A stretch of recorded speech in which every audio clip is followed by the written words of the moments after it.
Thermal રિલેની રચના અને તેનું કાર્ય સ્વચ્છ આકૃતિ સાથે સમજાવો.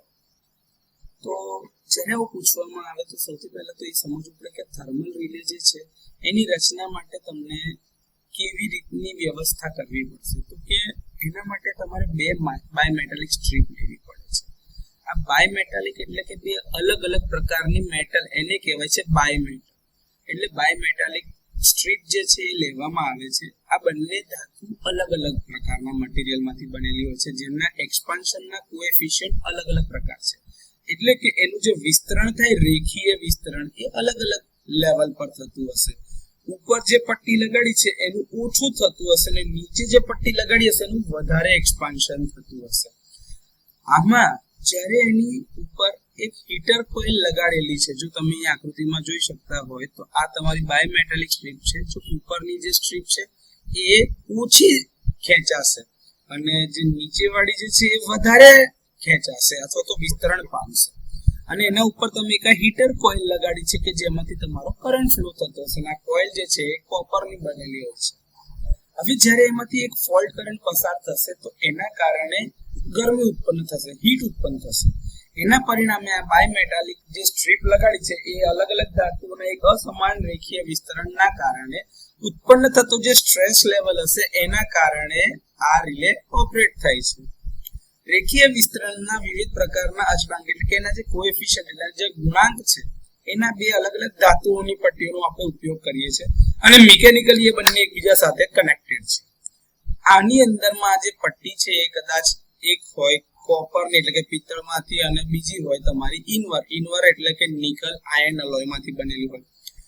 એ ના હોય તો સ્ટીલ અથવા તો તાંબામાંથી બનેલી હોય. એ ના હોય તો તમારે પિત્તળ અને સ્ટીલના કોમ્બિનેશનમાંથી બનાવવામાં આવે છે. કારણ કે એ બંનેની અંદર જે વિસ્તરણ છે એનો બહુ મોટો તફાવત મળે છે. હવે જેટલો મોટો તફાવત મળે ને એટલી તમારી આ પટ્ટી છે ને એ વળી શકે અને જેટલી વળી શકે એટલું એના થર્મલ એક્સપાન્શન કેપેસિટી એટલે કે મશીનને વધારે પડતા ઓવરલોડ સહન કરવાની ક્ષમતા પૂરી પાડી શકે. અને એ સુનિશ્ચિત કરે એટલા માટે જ આવી બે મેટાલિક પટ્ટીઓ અલગ અલગ ધાતુની વાપરવામાં આવે છે. તાંબાની બનેલી જે કોઇલ છે એ રેઝિસ્ટન્સ સ્ટ્રીપની નજીક રાખવામાં આવે છે. ચોક્કસ સમય માટે એમાંથી જો કરંટ જે ફોલ્ટ કરંટ પસાર થતો હશે એના કારણે એક હીટિંગ ઉત્પન્ન થતું હશે.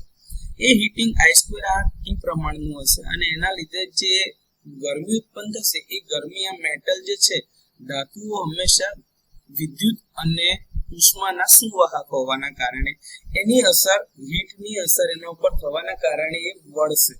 એ ચોક્કસ વળવાના કારણે એનું એક વિસ્તરણ થાય છે, એક્સપાન્શન થાય છે. અને આ રેખીય વિસ્તરણના કારણે એના જે કોએફિશિયન્ટ હશે એ પ્રમાણમાં એનું વળાંક આવશે અથવા તો એનું વિસ્તરણ થશે. તેના કારણે આ સ્ટ્રીપ વળે છે અને જો તમે જો આ બેન્ડ થાય છે ને અહીંયા આગળ નીચે આ બેન્ડ થવાના કારણે અહીંથી આ કોન્ટેક્ટ જે અહીંયા આગળ પહેલા ઓપન હતા એ કોન્ટેક્ટ હવે શું થાય છે? ક્લોઝ થાય છે. જેવા એ કોન્ટેક્ટ ક્લોઝ થશે એટલે એ રિલે ટ્રીપ કમાન્ડ આપશે. હવે ચાંદી અથવા તો ચાંદીના મિશ્ર ધાતુઓમાંથી આ કોન્ટેક્ટ બનાવવામાં આવે છે અને એના ઉપર એક લીવર ટાઈપની અરેન્જમેન્ટ કરી જેથી કરીને ભેગા થાય આવું આમ, જેના કારણે આ કોન્ટેક્ટ કાં તો ઓપન થાય, કાં તો ક્લોઝ થાય, કાં તો પોતાનું સ્ટેટસ બદલે એટલે કે પોતાના ચેન્જ ઓવર લેતા હોય છે. આ સાધનોની અંદરમાં લાંબા સમય સુધી થતા ઓવરલોડિંગ સામે સુરક્ષા આપવા માટે વપરાતું પ્રોટેક્શન છે.